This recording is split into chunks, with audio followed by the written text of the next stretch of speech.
Bonjour très cher. Bonjour. Pourrais-tu te présenter donc pour les gens qui nous regardent en direct sur Facebook? Bonjour tout le monde. Eh bien, je suis Arnaud, mon prénom. Olivier Henry, c'est le nom. Ah ben disons, toi, t'as pas été avare en prénom. Hein. Non.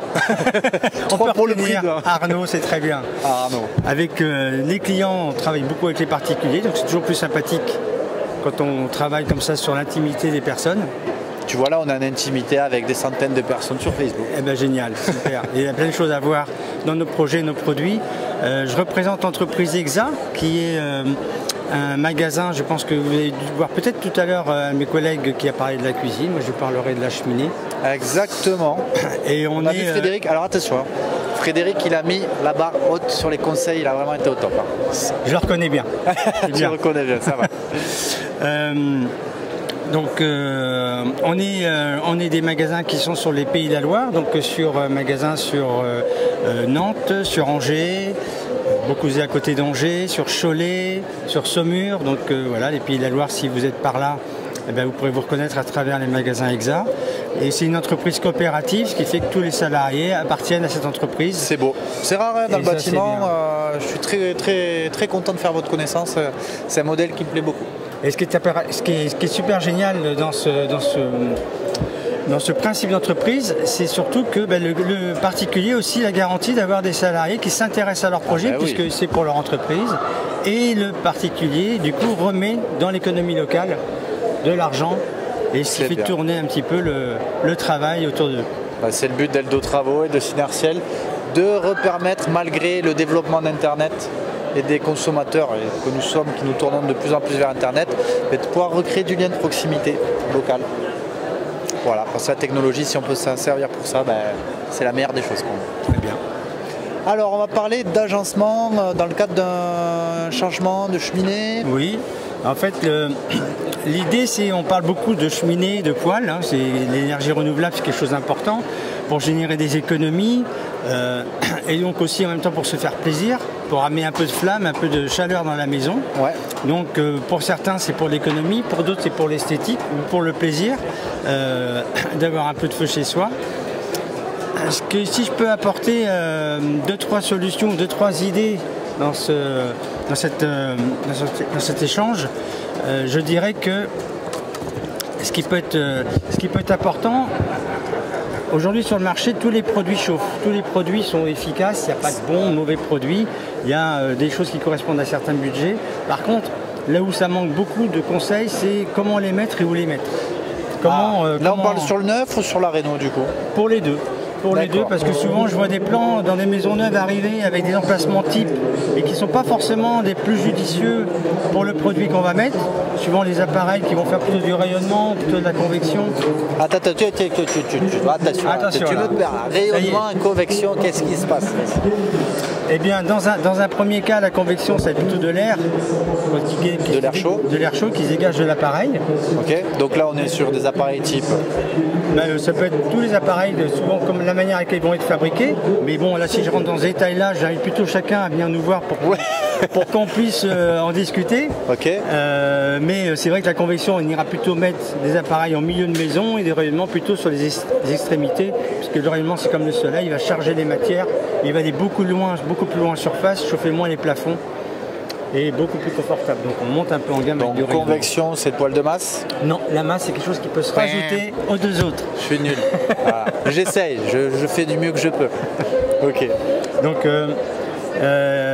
quelles que soient les solutions, les choix pratiqués, très souvent les clients viennent me voir en me disant tiens, j'ai déjà un conduit ou un emplacement qui est prévu sur le conduit de la maison et donc je voudrais mettre un appareil, une cheminée ou un poêle à cet endroit-là. Et quand on analyse un petit peu la situation de vie, comment on fonctionne dans la maison, la circulation qu'il peut y avoir, on s'aperçoit que l'emplacement n'est pas forcément idéal. Tu chamboules tout. Tu chamboules il ne faut pas rester sur une idée, parce que le conduit est là, que changer les amis.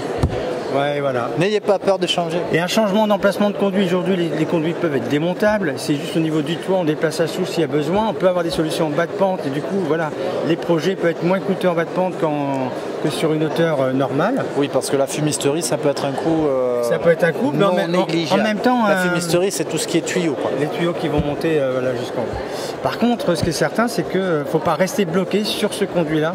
Il faut s'ouvrir sur tous les espaces possibles de l'intérieur et l'emplacement d'une cheminée ou d'un poêle peut se mettre ailleurs que forcément sur le pignon ou au centre de la maison.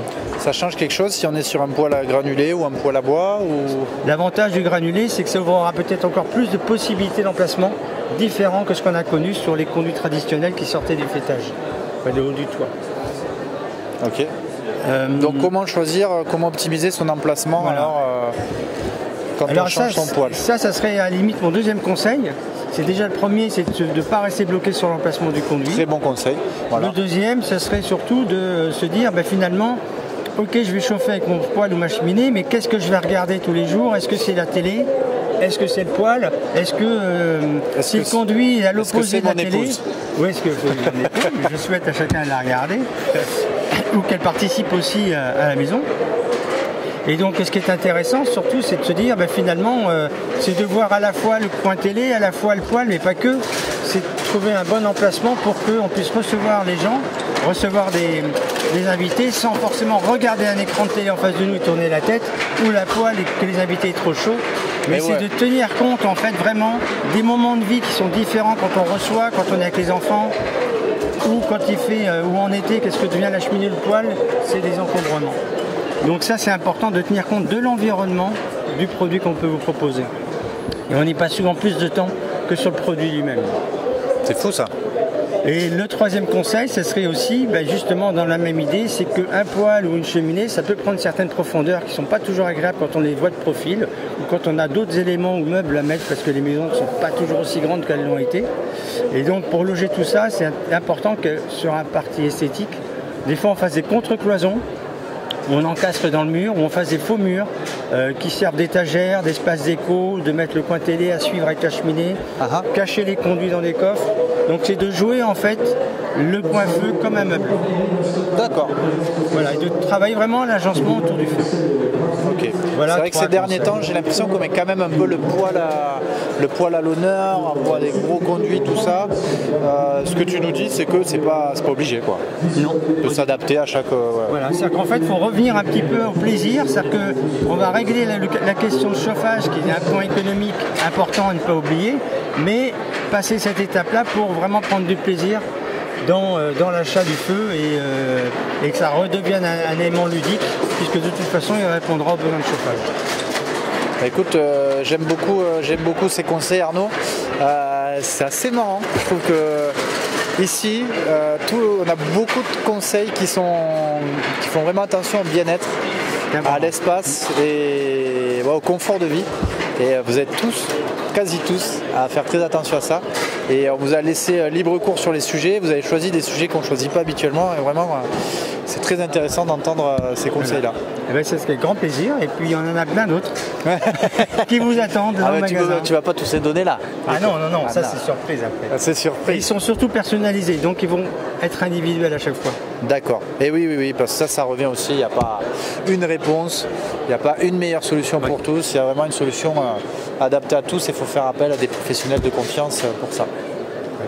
En termes de marque sur les poêles, tout ça, là, chez EXA, vous travaillez avec des fabricants particuliers? On a très longtemps été sur monomarque avec des marques nationales comme une franchise.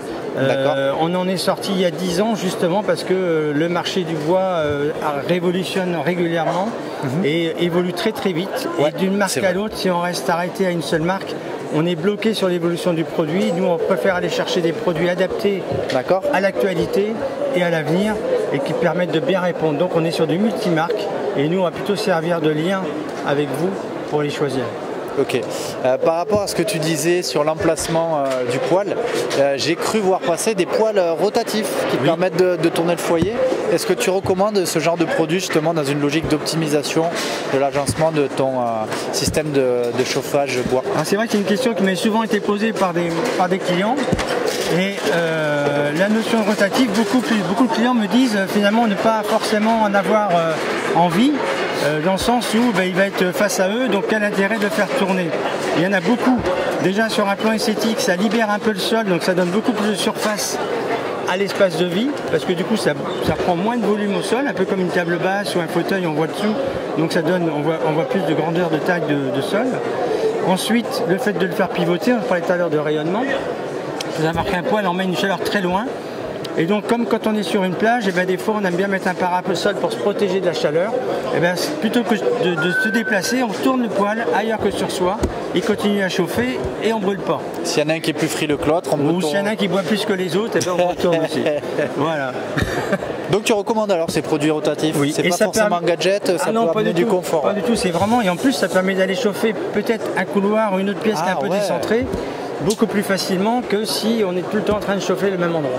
Parce que vraiment c'est comme un éclairage, comme la lumière, elle va aller là où on l'oriente. C'est du conseil d'expert, voilà, pour optimiser l'agencement et le plaisir du feu. Vous pouvez opter pour ces produits à foyer rotatif, je dis pas de bêtises? Voilà, foyer, poêle rotatif avec un axe et qui peut être suspendu aussi sur un mur, pas forcément touché au sol. Ça, je trouve que c'est la classe ultime. C'est joli. C'est très beau. Ouais. Ça intègre bien tout ça et c'est pour ça que la déco, ça prend une très grande part maintenant dans nos conseils. Tout à fait. Dites-nous en commentaire si vous avez aimé ces conseils, si vous connaissiez ces produits aussi ou si vous êtes un professionnel. Je suis curieux de savoir ce que vous pensez de ces super conseils que nous donne Arnaud. C'est le moment d'appuyer sur les cœurs, d'appuyer sur les pouces et sur partager. Merci, on compte sur vous.